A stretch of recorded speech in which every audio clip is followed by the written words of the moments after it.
Hi hello నమస్తే welcome to విజయ మా ఊరు ఆడియో బుక్స్ ఛానల్. నేను విజయలక్ష్మిని. ఫ్రెండ్స్, నవల స్రవంతిలో డాక్టర్ సి ఆనందరామం గారి అనిత నవల ఆడియోగా వినిపిస్తున్నాను కదా. మరి ఈరోజు అనిత నవల ఆడియో 4వ భాగం చివరి భాగం వినిపించబోతున్నాను. మరి ఆలస్యం చేయకుండా కథలోకి వెళ్ళిపోదాం. రమణరావు గారు సుశీలను చేసుకోవడానికి ఒప్పుకున్నారు. తాంబూలాలు తీసుకోవడానికి ముహూర్తం నిర్ణయించమన్నారు. వికసించిన ముఖంతో రాజారావు చెప్తుంటే అనిత, సుశీల, జానకి స్థాణువులైపోయారు. సంభ్రమంతో తలమునకలవుతున్న రాజారావు అది గమనించకుండా తల్లికి విషయం చెప్పడానికి త్వరగా లోపలికి వెళ్ళిపోయాడు.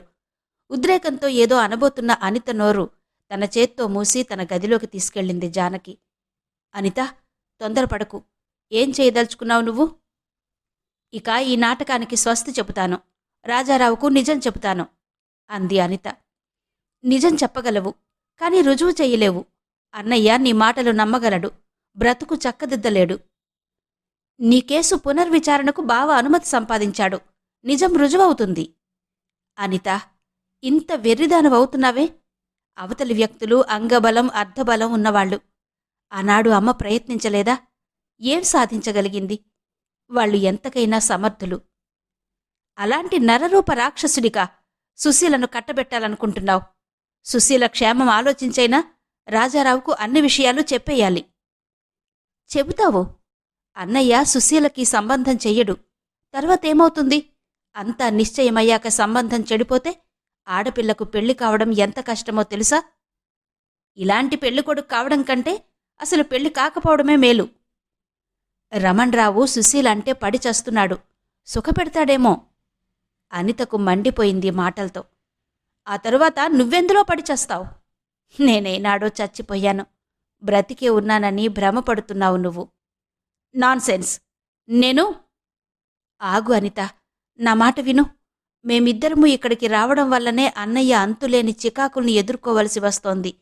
దానికి మరింత అశాంతిని జోడించడం నాకిష్టం లేదు. రమణరావు నన్ను 10 మందిలో అంగీకరిస్తాడని నాకే కోశానా నమ్మకం లేదు. నా బ్రతుకు బాగుపడకపోయినా అన్నయ్యకొక బల్యాన్ని సృష్టించిందాన్నవుతాను. నీది అర్థం లేని వాదన, పిరికి పలుకులు. ఆత్మవిశ్వాసమనే ఉక్కు కవచం తొడుక్కున్న వాళ్లకి బల్లాలు, బాణాలు ఏమీ చెయ్యలేవు. రాజారావుకు విషయం చెప్పేస్తాను. అలా చేస్తే నా శవాన్ని మాత్రమే చూస్తావు. అనిత నిర్ఘాంతపోయింది. ఏమిటి మూర్ఖత్వం జానకి? అన్నయ్య ఎంతో శ్రమపడి తిరిగి కేసు విచారణకు అనుమతి పొందాడు కదా. వేచి చూడు, ఏమాత్రం న్యాయం జరుగుతుందో. అప్పుడు నా మాటలు నీకర్థమవుతాయి అంది జానకి. జానకి పట్టుదల అర్థం చేసుకున్న అనిత ఇక వాదించలేదు. తీవ్రంగా ఆలోచిస్తూ కూర్చుని జేమ్స్కొక ఉత్తరం రాసింది. డియర్ జేమ్స్, ఇక్కడ నేను కొన్ని చిక్కుల్లో ఇరుక్కున్నాను. నా అంతట నేను పరిష్కరించుకోలేకపోతున్నాను. నీ సహకారం కావాలి. వెంటనే బయలుదేరిరా. ఉత్తరం అందుకున్న వెంటనే వచ్చాడు జేమ్స్. మా అమ్మ తరపు బంధువు నా కోసం వచ్చాడు అంటూ రాజారావుకు పరిచయం చేసింది అనిత. రాజారావు ముభావంగా కరచాలనం చేశాడు. సుశీల నమస్కారం చేసింది. బ్యూటిఫుల్ అనితతో నెమ్మదిగా అన్నాడు జేమ్స్.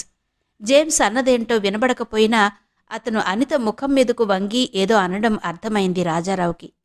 విసురుగా వెళ్ళిపోయాడు. జేమ్స్ ఉంటున్నది హోటల్లో అయినా తరచూ అనిత కోసం వచ్చేవాడు. జేమ్స్ రాగానే చిరాకు పడుతూ సంభాషణ తుంచేసి వెళ్ళిపోయేవాడు రాజారావు. మొదట్లో బిడియపడినా సుశీల రాను రాను జేమ్స్తో సరదాగా మాట్లాడడం నేర్చుకుంది. ముగ్గురికి కాలం సరదాగా గడిచిపోయేది.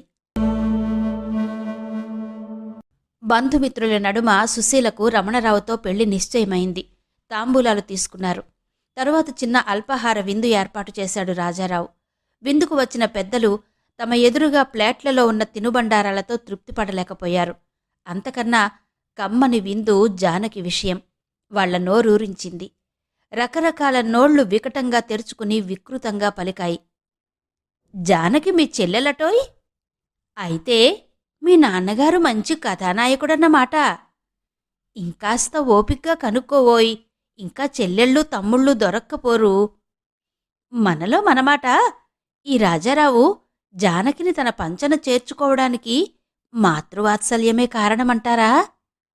ఏమోనండి, ఏం చెప్పగలం. కలికాలం మండిపోతోంది. ఈ విషలిప్త వాగ్బాణాలకు తట్టుకోలేకపోయాడు రాజారావు. విందు ముగిసి అందరూ ఎవరి దారిన వారు వెళ్ళిపోయాక 2 చేతులతో పగిలిపోతున్న తల నదుముకుని కూర్చున్నాడు.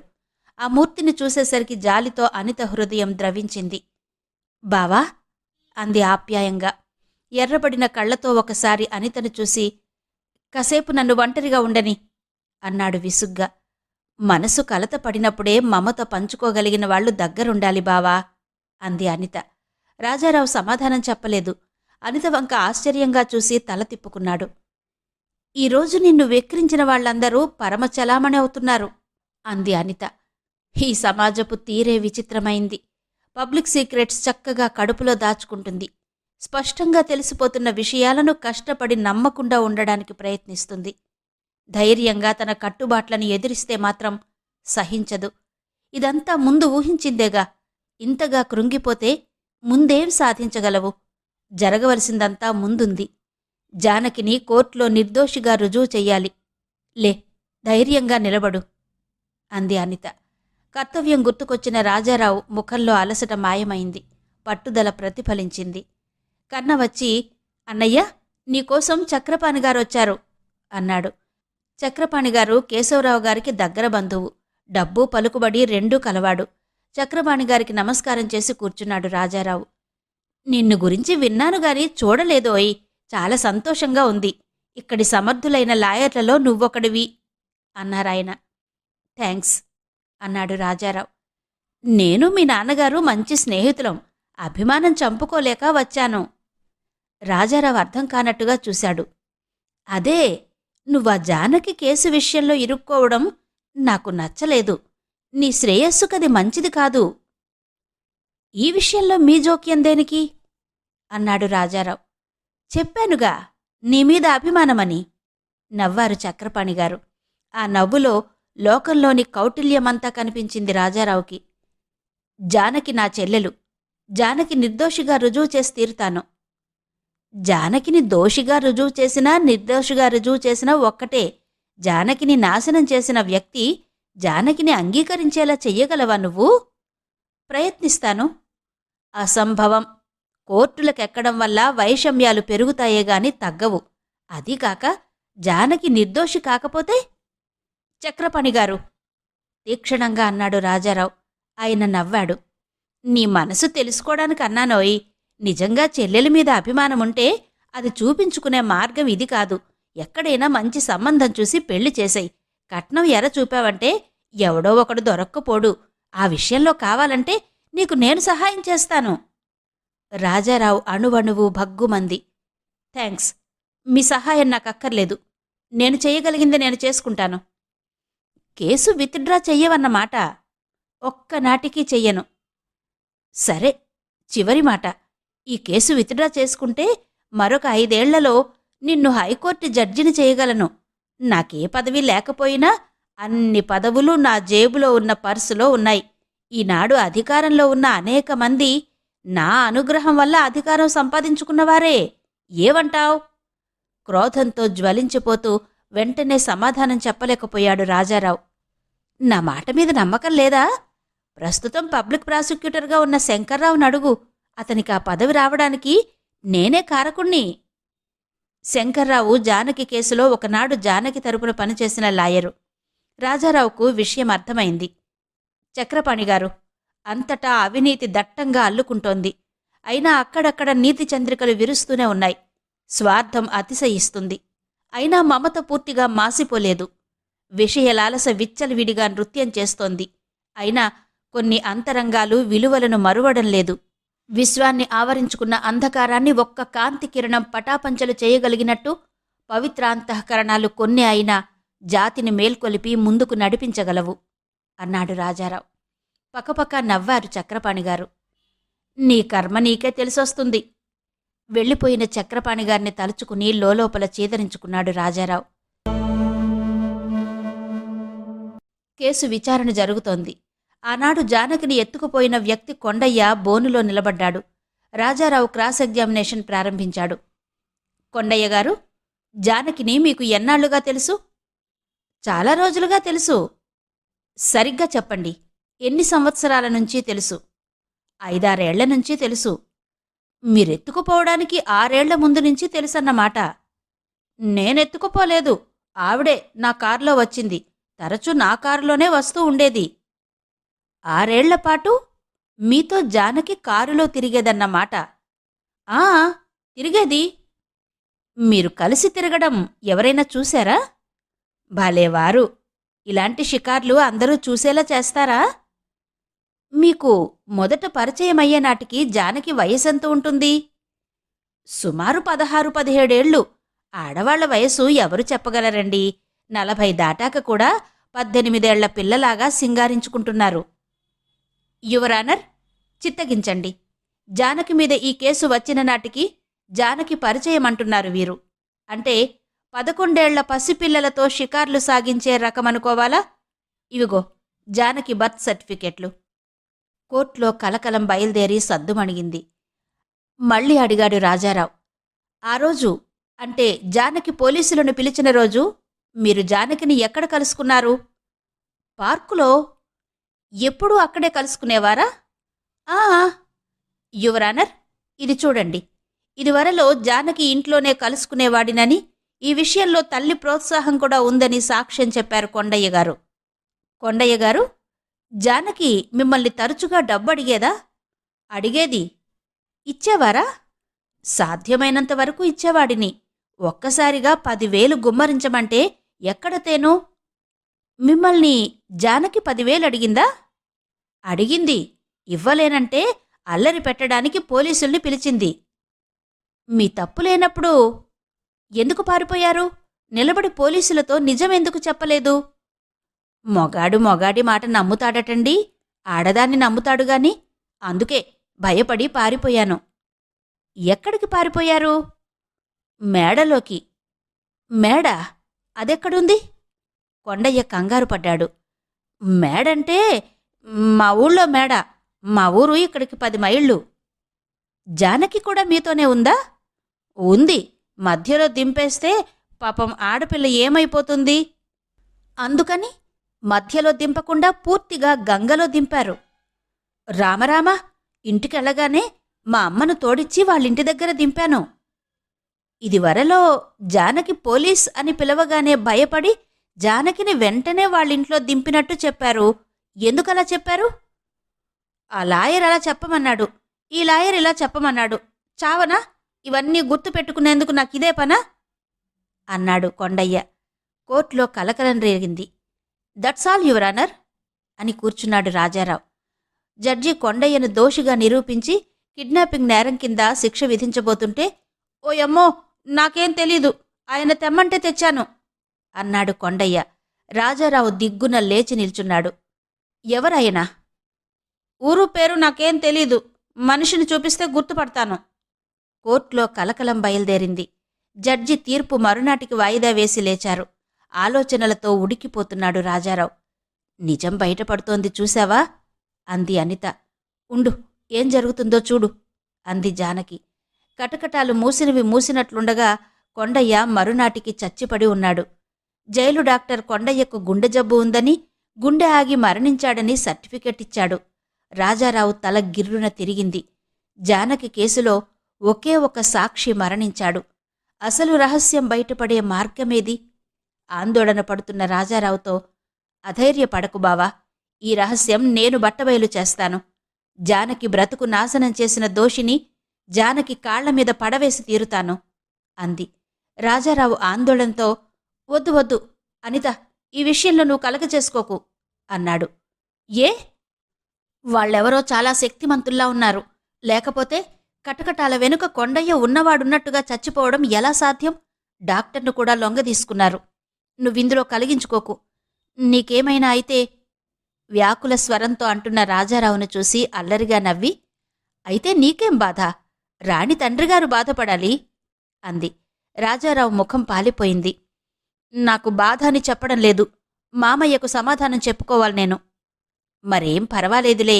మా నాన్నగారు నన్ను నీకప్పగించలేదుగా నిన్ను ప్రశ్నించడానికి. చచ, నీలాంటి మొండిఘటాన్ని ఎక్కడా చూడలేదు. తరువాత నన్ను సహాయం రమ్మని పిలిస్తే పిలవను. పిలవ్వా? ఎందుకు పిలవడం? నువ్వు పిలవకుండానే వస్తావు. పకపక నవ్వుతూ వెళ్ళిపోయింది అనిత. అనిత ఇటీవల తరచుగా రమణరావు ఇంటికి వెళ్ళి వస్తోంది. రాజారావు ఏమాత్రమూ సహించలేకపోతున్నాడు. జేమ్స్తో కూడా, జేమ్స్ ఫ్రెండ్ పోలీస్ కమిషనర్ కూడా తరచూ రాజారావు ఇంటికొస్తున్నాడు. అనిత గంటల తరబడి వాళ్ళిద్దరితో మాట్లాడుతోంది. రాజారావు సహించలేక, ఇలా అడ్డమైన వాళ్లు నా ఇంటికి రావడం నాకిష్టం లేదు అన్నాడు తీవ్రంగా. వాళ్ళు అన్యాయాలను అడ్డుకునేవారే తప్ప అడ్డమైన వాళ్లు కారు అంది అనిత. అంతా నాకనవసరం. వాళ్ళకి మీదట నా ఇంటికి రావడానికి వీల్లేదు. సరే, నేనే వాళ్ల దగ్గరికి వెళ్ళి మాట్లాడతాను. అంత వాళ్లతో మాట్లాడవలసిన అవసరమేంటి నీకు? ఈ ప్రశ్న అడగడానికి నీకేంటవసరం? రాజారావు కోపంగా వెళ్ళిపోయాడు. ఒకనాడు అనిత ఒంటరిగా కార్లో వస్తూ ఎదురుపడింది. ఎక్కడినుంచి? అడిగాడు. రమణరావు గారింటి దగ్గర నుండి. ఒక్కదానివే వెళ్ళావా? రహస్యాలు మాట్లాడ్డానికి 10 మంది వెళ్తారేంటి? రహస్యాలు మాట్లాడ్డానికా? అవును. ఏంటవి? ఇంత చదువుకున్నావు, రహస్యమంటే అర్థం తెలీదా? చెప్పమని అడుగుతావేంటి? పక్కపక్క నవ్వి వెళ్ళిపోయింది అనిత. మరొకనాడు కూడా ఇలాగే ఎదురుపడింది. రమణరావు దగ్గర్నుంచేనా? కోపంగా అడిగాడు. కాదు, జేమ్స్ దగ్గర్నుంచి సరిదిద్దింది అనిత. చిచి, ఒక పక్క రమణరావు గారితో, మరో పక్క జేమ్స్తో. పోలీస్ కమిషనర్ సంగతి మర్చిపోయావు అందించింది అనిత. చచ, బొత్తిగా సిగ్గులేదు. సిగ్గుపడవలసిన వాళ్లంతా రొమ్ము విరుచుకు తిరుగుతోంటే మధ్యన నన్ను సిగ్గుపడమంటావా? ఇలా ఉంది సమాజం. చిచి, నువ్వంటే నాకు అసహ్యం. నిజంగా? ముమ్మాటికి చెప్పరానంత, భరించలేనంత అసహ్యం. నిన్ను మా ఇంట్లోకి ఎందుకు అడుగు పెట్టనిచ్చానా అని బాధపడుతున్నాను. ఎప్పుడు విరగడవుతావా అని తపస్సు చేస్తున్నాను. ఎందుకో చెప్పలేను కాని తపస్సు చేస్తున్నది నిజమే బావా. నీ తపనంతా నీ ముఖంలో స్పష్టంగా కనిపిస్తోంది. హుంకరించి విసురుగా వెళ్ళిపోయాడు రాజారావు. కొండయ్య మరణించడంతో జానకిని నాశనం చేసిన వ్యక్తి ఎవరో తెలుసుకోవడం కష్టమైపోయింది రాజారావుకు. అతని మనసు అల్లకల్లోలమైపోయింది. అనిత షికార్లు మనసును మరింత మండిస్తున్నాయి. మర్యాదకు భంగమని ఆత్మవంచన చేసుకోవడానికి ప్రయత్నిస్తున్నా మనసును దహిస్తోన్న ఈర్ష్యకు తట్టుకోలేకపోతున్నాడు. అశాంతితో లైబ్రరీలోకి వచ్చిన రాజారావుకు తన బల్లమీద అనిత దస్తూరితో ఉన్న ఉత్తరం కనిపించింది. ఆతృతతో చదివాడు. సుశీల, ఊరికి దూరంగా ఉన్న పార్కులోకి అత్యవసరమైన పనిమీద వెళుతున్నాను. నాకోసం చూడకు, భోజనం చేసేయి. నేను ఒంటరిగానే వెళుతున్నాను. అయినా నాకేం భయం లేదు. ఎవరైనా నన్నెత్తుకుపోయినా జానకిని మోసం చేసినట్టు నన్ను చెయ్యలేరు. నాకోసం చూడకు, భోజనం చేసేయి. నీ అనిత. కంగారుతో మతిపోయినట్టయింది రాజారావుకి. తిని కూర్చుని ఆ పార్కుకి ఈ సమయంలో ఎందుకు వెళుతున్నట్టు? ఒంటరిగా వెడుతోందట. ఏదైనా జరిగితే? ఇక ఆలోచించలేకపోయాడు రాజారావు. వెంటనే స్కూటర్ మీద బయలుదేరాడు. ఆ కంగారులో సుశీలకు రాసిన ఉత్తరం తన బల్లమీదకు ఎలా వచ్చిందనే ఆలోచన కూడా రాలేదు. అతని గుండెలు వేగంగా కొట్టుకున్నాయి. అంతకంటే వేగంగా వెళుతోంది స్కూటర్. అతను పార్కు చేరకుండానే ఏ ఘోరం జరుగుతుందోనని భయపడ్డాడో ఆ ఘోరం అతని కళ్ళెదురుగానే జరిగిపోయింది. ఎవరో ఇద్దరు అనిత నోట్లో గుడ్డలు కుక్కి కాళ్ళు చేతులు కట్టేసి కారులో పడేశారు. రాజారావు సమీపించేసరికి కారు స్టార్ట్ అయిపోయింది. చేసేది లేక కారును అనుసరించాడు. పోయి ఒక బంగళాలోకి వెళ్ళింది కారు. రమణరావు ముందు అనిత కట్టు విప్పారు అనితను తీసుకొచ్చిన వ్యక్తులు. రమణరావు వికటంగా నవ్వుతూ, జానకిని రక్షిస్తావే, ముందు నిన్ను నువ్వు రక్షించుకో. రాజారావుకు సంగతంతా చెబుతావు కదూ? చెబుదువుగాని, పైలోకంలోంచి చెబుదువుగాని. ఇంతవరకు నేను హత్యలు చేయలేదు. ఇప్పుడు అనిత మీదకు రాబోతున్న రమణరావు అని గర్జన విని అదిరిపడి ఎదురుగా నుంచున్న రాజారావును చూసి ఆశ్చర్యపోయాడు. రాజారావు ఒక్క క్షణం భయపడి అంతలోనే తెగించినవాడిలా కటువుగా అన్నాడు. ఒక్కడుగు ముందుకు వేశావా? పిడికిళ్ళు బిగించి ఉగ్రంగా చూశాడు రాజారావు. రమణరావు నిర్లక్ష్యంగా రొమ్ము విరిచాడు. ఏం చేస్తావు? చేతిలో పిస్టల్ రాజారావు గుండెలకు గురిపెట్టాడు. రాజారావు చేతిలో ఏ ఆయుధమూ లేదు. అయినా నిర్భయంగా అనిత ముందుకొచ్చి, నా కంఠంలో ప్రాణముండగా నిన్ను అనిత దగ్గరకు రానియ్యను అన్నాడు. అయితే సరే, ముందు నీ ప్రాణాలు తీసుకుంటాను. మీ అనిత తిని కూచుని పులిమీసాలతో ఉయ్యాలలూగింది. పులి నోట్లో పడక తప్పుతుందా? రమణరావు పిస్టల్ గురిపెట్టాడు. అది పేలకముందే అనితను కట్టి తెచ్చిన ఇద్దరు వ్యక్తులు రమణరావు 2 చేతులు విరిచి కట్టి కింద కూలదోశారు. అతని చేతిలో పిస్టల్ ఎగిరి మూలపడింది. రమణరావుతో పాటు రాజారావు కూడా దిగ్భ్రాంతుడై చూశాడు. ఆ వ్యక్తులిద్దరూ తమ ముసుగులు తొలగించారు. ఒకడు జేమ్స్, రెండవవాడు జేమ్స్ ప్రాణస్నేహితుడైన పోలీస్ కమిషనర్. రమణరావు ముఖం నెత్తురు చుక్క లేకుండా పాలిపోయింది. పోలీస్ కమిషనర్ అన్నాడు, జేమ్స్ మీ గురించి చెబితే నమ్మలేకపోయాను. సమాజంలో పెద్ద మనిషిగా చలామణవుతున్న మీరు ఇంత దారుణం తలపెడతారా అనుకున్నాను. మీ అనుచరులిద్దరూ ఇప్పటికే జైల్లో ఉన్నారు. మీరు కూడా నడవండి. రమణరావు అనిత వంక తిరిగి 2 చేతులు జోడించాడు. బుద్ధి గడ్డి తిని ఇలా ప్రవర్తించాను. మీరెలా చెబితే అలా వింటాను. నా పరువు కాపాడండి అన్నాడు. పరువు, ప్రతిష్ట విరగబడి నవ్వింది అనిత. మీరంతా ఈ పదాలు భలేగా వాడుకుంటున్నారు అంది. పాలిపోయిన ముఖాన్ని కిందికి దించుకున్నాడు రమణరావు. జానకిని పెళ్లి చేసుకోండి. జానకి ముఖం చూసి మిమ్మల్ని వదిలిపెడతాం. లేకపోతే చేసుకుంటాను, తప్పకుండా చేసుకుంటాను. జానకి బంగారు బొమ్మ, దేవత. తాగినవాడిలా భయంతో పేలసాగాడు రమణరావు. నీరసంగా నవ్వింది అనిత. ఎంత సాహసం చేశావనిత! ఇప్పటికీ కలో నిజమో నమ్మలేకుండా ఉన్నాను. అనితను ఆర్ద్రంగా చూస్తూ అన్నాడు రాజారావు. అనిత వివరించింది. జానకి నాకు మెడ్రాసులో పరిచయమైంది. పరిచయం స్నేహంగా మారింది. అప్పుడే జానకి జాలిగాథ విన్నాను. సమాజంలో ఇటీవల చెలరేగిన అస్థిమితను ఆధారం చేసుకుని కొందరు స్వార్థపరులు విజృంభించారు. నానా దుండగాలు చేస్తున్నారు. జానకి మరొక స్నేహితురాలి కోసం సినిమా ప్రోగ్రాం పెట్టుకుంది. ఆ స్నేహితురాలి కోసం పార్కులో ఎదురు చూస్తోంది. జానకి దురదృష్టవశాన ఆ రోజు ఆ స్నేహితురాలి ఇంటి దగ్గర బంధువులు రావడం వల్ల సినిమాకి రాలేకపోయింది. స్నేహితురాలి కోసం ఎదురు చూస్తూ జానకి కూచుంది. చీకటి పడగానే లేచి రాబోయింది. అంతలో దుండగులు జానకిని పట్టుకుని కారులో ఎక్కించుకున్నారు. నిస్సహాయ స్థితిలో జానకి గట్టిగా పోలీస్ పోలీస్ అని అరిచింది. అక్కడున్న పోలీస్ చటుక్కున కారు నెంబర్ నోట్ చేసుకుని కేసు రిపోర్ట్ చేశాడు. జానకిని పట్టి తెచ్చిన వ్యక్తి సర్కిల్ ఇన్స్పెక్టర్ కొడుకు, డబ్బున్నవాడు అయిన రమణరావు. రమణరావు అతని తండ్రి అతి సులభంగా సాక్షుల్ని కొనుక్కుని కేసును ఎదురు జానకి మీదకే తిప్పారు. పోలీస్ అని అరిచినందుకు ప్రతిఫలంగా బతుకు నాశనమవడమే కాక బజారు పాలైంది జానకి. ఈ గాథ విన్నప్పటి నుండి నా మనసు జానకి పట్ల జాలితో ద్రవించింది. రమణరావు పట్ల కసితో మండింది. ఎలాగైనా రమణరావు జానకిని అంగీకరించేలా చెయ్యాలి. ఇదే నా ఆశయం. ఆ ఆశయ సిద్ధి కోసమే వచ్చానిక్కడికి చెప్పింది అనిత.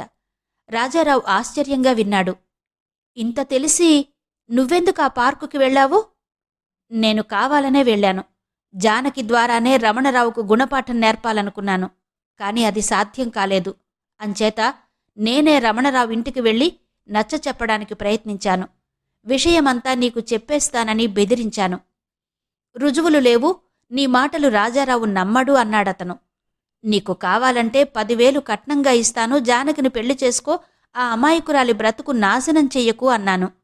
కొంచెం ఆలోచించి, ఇక్కడందరూ వింటారు, రేపు పార్కులోకి రాగలవా, మాట్లాడుకుందాం అన్నాడు. వెంటనే సరే అన్నాను. నేను అమాయకురాలినని అతను మురిసిపోయాడు. అతని అమాయకత్వానికి నేను నవ్వుకున్నాను. నన్ను పార్కులోకి రమ్మన్నప్పుడే రమణరావు ఉద్దేశం అర్థమైపోయింది నాకు. ముల్లును ముల్లుతోనే తీయాలి, మోసాన్ని మోసంతోనే జయించాలి, అధికార దర్పాన్ని అధికారంతోనే అణచాలి. జేమ్స్ మా పినతల్లి కొడుకు. జేమ్స్కిక్కడ పోలీస్ కమిషనర్ స్నేహితుడని నాకు తెలుసు. అందుకే జేమ్స్నిక్కడికి రమ్మని రాశాను. చిన్నతనం నుండి అన్నా చెల్లెళ్లలా పెరిగినవాళ్లం, బంధువులం. నా మాట కాదనలేక వెంటనే వచ్చాడు. రమణరావు నన్ను పట్టుకోవడానికి నియమించిన గూండాలను కమిషనర్ అరెస్ట్ చేశారు. వాళ్ల ద్వారా రమణరావు రహస్యాలన్నీ తెలుసుకున్నారు. తరువాత వాళ్లే గూండాలలా ముసుగులు వేసుకుని నన్ను తీసుకొచ్చారు. ఆ తర్వాత నీకు తెలుసు అంటూ ముగించింది అనిత. ఎంత సాహసం! విస్తుపోతూ అన్నాడు రాజారావు. చేతిలో ఆయుధం లేకపోయినా, తన ప్రాణాలు పోయినా నా వంటి మీద ఈగ వాలనివ్వని బావ నాకుండగా నాకేం భయం అంది అనిత. నేను వస్తానని నీకెలా తెలుసు? ఆ ఉత్తరం చదివాక రాకుండా ఎలా ఉంటావు? నువ్వా ఉత్తరం రాసింది సుశీలకి కాదా? నువ్వు చదవాలని బల్లమీద పెట్టాను. చదివానే అనుకో, ఒకవేళ రాకపోతే? తప్పకుండా వచ్చి తీరుతావు. మీ ఇంటి దగ్గర నుండి పార్కుకి వచ్చేలోగా మానసికంగా ఎంత కలవరపడి ఉంటావో ఊహించగలను. ఎలా తెలుసుకున్నావు? ఆడదాన్ని కనుక అల్లరిగా నవ్వింది అనిత. నన్నపార్థం చేసుకున్నావు కదూ అంది కొంటెగా. ఏనాడూ చేసుకోలేదు గంభీరంగా అన్నాడు రాజారావు. తెల్లబోయింది అనిత. మరి ఆ మాటలన్నీ?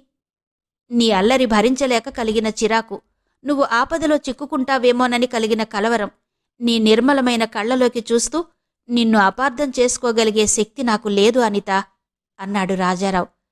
రాణిని చూశాక కూడా? ఏం చూసినా ఎవరు చెప్పినా నమ్మను. అనిత అల్లరిది, చిలిపిది, కొంటెది, రాలుగాయి. కాని తెలివి తక్కువది మాత్రం కాదు. ఏనాడు ఏ అడుగు జారనియ్యదు అన్నాడు రాజారావు. అనిత కళ్ళు వెలిగాయి. ఏ జానకి కోసం అనిత ఇంత విశ్వప్రయత్నం చేసిందో ఆ జానకి సమాధానం అందర్నీ దిగ్భ్రాంతుల్ని చేసింది. ఇంత ప్రయత్నించి నువ్వు సాధించింది నా మెడలో తాళిబొట్టు మాత్రమేనా అనిత? ఒక గృహిణిగా నన్ను నిలబెట్టాలని సంఘద్రోహిని సంఘంలో నిలవనిస్తావా? నా ఒక్కదాని ఆనందం కోసం తెలిసి తెలిసి అలాంటి చీడ పురుగును పచ్చని మన కుటుంబాల మధ్య విచ్చలవిడిగా వదిలిపెట్టమంటావా? ఈనాడు విధిలేక రమణరావు నన్ను భార్యగా అంగీకరిస్తున్నాడు. కాని నేను మాత్రం ఏ సందర్భంలోనూ అతడిని నా భర్తగా అంగీకరించలేను. లోకమంటే తెలియని నా రాణిని ఆ విషవాయువుల మధ్య పెంచడం నాకిష్టం లేదు అంది జానకి. రాణి? నీ కూతురా? ఆశ్చర్యంగా అడిగాడు రాజారావు.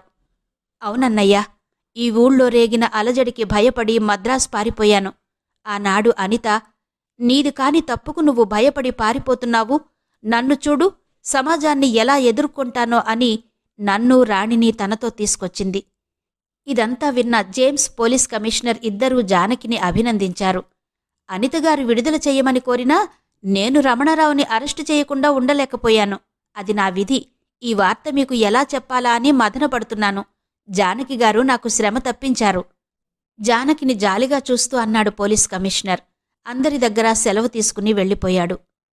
నువ్వేం చేయదలుచుకున్నావు జానకి? అనిత అడిగింది. నాకు డాక్టర్ని కావాలని ఉంది. కానీ అది సాధ్యపడదు. ఏదైనా ఉద్యోగం సంపాదించుకుంటాను. తులసమ్మ తనకిచ్చిన డబ్బు జానకి చేతిలో పెట్టింది అనిత. నువ్వు మెడిసిన్ చదువు, కనీసం ఇదైనా సాధించు అంది. అనిత? జానకి ఏదో అభ్యంతరం చెప్పబోతుండగానే అనిత అడ్డుకుంది. అది మీ నాన్నగారి డబ్బు, న్యాయంగా దానిమీద అధికారం నీదే అన్నాడు రాజారావు. కాదు బావా అంటూ సర్ది చెప్పింది అనిత. అవును జానకి, ఆ డబ్బు నువ్వు తీసుకుని మెడిసిన్ చదువు, నాకు కాస్త ఊరట కలుగుతుంది. రాజారావు ఆమోదం కూడా లభించడంతో జానకి మళ్లీ అభ్యంతర పెట్టలేదు. అనితను ఏకాంతంలో కలుసుకుని రాజారావు, ఆ డబ్బు మీ అమ్మగారు నీకిచ్చారు, కేవలం నీ కుటుంబానికే వినియోగపడాలని విల్లులో రాశారు. నువ్వు మా కింద ఖర్చు పెడుతున్నావు అన్నాడు. ఈ ఇంట్లో అడుగుపెట్టిన మరుక్షణం నుంచి ఇది నా కుటుంబంగానే భావించాను బావా అంది అనిత. అనిత సిగ్గుపడడం మొదటిసారిగా చూశాడు. రాజారావు ముగ్ధుడయ్యాడు. కానీ అనిత, నేను అనేక బాధ్యతలు మోస్తున్నవాడిని. సుశీలకు పెళ్లి చెయ్యాలి, అప్పులు తీర్చాలి. మా జేమ్స్ మీ సుశీలను, మన సుశీలను చాలా ఇష్టపడుతున్నాడు. నీకు అభ్యంతరం లేకపోతే అంది అనిత. సంతోషంగా వాళ్ల వివాహానికి ఒప్పుకుంటాను అన్నాడు రాజారావు. ఒక బాధ్యత తీరిపోయినట్టేగా, మిగిలిన బాధ్యతలు నువ్వు నేను పంచుకుందామనుకుంటున్నాను. నాకా అవకాశం ఇవ్వవా? చిరునవ్వుతో చేతులు జాపాడు రాజారావు. ఆ చేతుల్లో వాలిపోయింది అనిత. అదండి డాక్టర్ సి ఆనందరామంగారి అనిత నవలిక. అనిత నవలిక ఇంతటితో ముగిసింది కదా. మరో చక్కటి నవలతో మళ్లీ మీ ముందుకొస్తాను. మరి ఈ ఆడియో మీద మీ అభిప్రాయం మీ కామెంట్స్ ద్వారా నాకు తప్పకుండా తెలియజేస్తారు కదూ. మరో చక్కటి నవలతో మళ్లీ మీ ముందుకొస్తాను. అంతవరకు సెలవు. నమస్తే.